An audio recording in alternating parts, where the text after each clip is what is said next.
Hello बंधुरा आज के আমরা কলকাতা যাচ্ছি। हमने बहुत सारे लोग देखे हैं। लेकिन सर इसके बीच में आपको वायरल भी तो कराना है।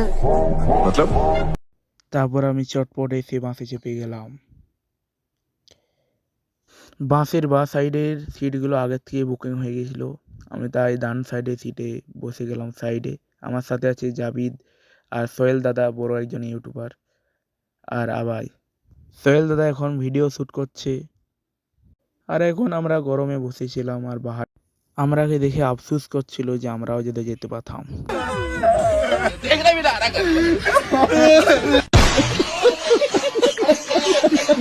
তারপর বাস ছেড়ে দিল, আমরা এখন রাস্তায় যাচ্ছি।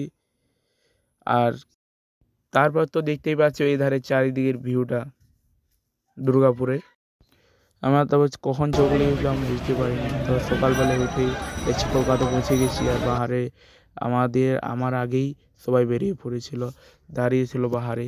জাবিদ আর সোহেল দাদা ভিডিও বানাচ্ছিল, আর এখানে চারিদিকে লোকে ভিড় অনেক ছিল। দাদা এখানে কি হচ্ছে? মুড়ি খাওয়া হচ্ছে বন্ধুরা, মুড়ি খাওয়া। बकचोदी मत कर लौड़े। তারপরে একটু জাবিদ দাদা স্টাইল মেরে নিল আপনাদেরকে দেখাবার জন্য। তারপর আমি কি করব, আমিও স্টাইল মেরে নিলাম। কি আর করবো, স্টাইলে একটু চলতে তো হবে।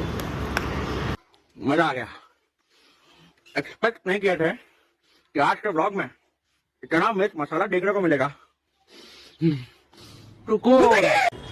আমি এখন হেঁটে হেঁটে ধর্মতলা দিকে যাচ্ছিলাম। ধর্মতলা পৌঁছে দেখতেই পাচ্ছেন তো এখানে চারিদিকে ভিউটা। আর এখানে কি হয় জানেন? আর এখানে কি হয় সেটা শুনে নাও। यहाँ पर हर तरह के लोग आते हैं और कभी कभी कोई चूमा चाटी करने लग जाते हैं, तो इसीलिए। अच्छा, तो भोसड़ी को उसकी रिकॉर्डिंग दिखाओ। আর এখন আমরা মেট্রোতে ঢুকে গেলাম ধর্মতলায়।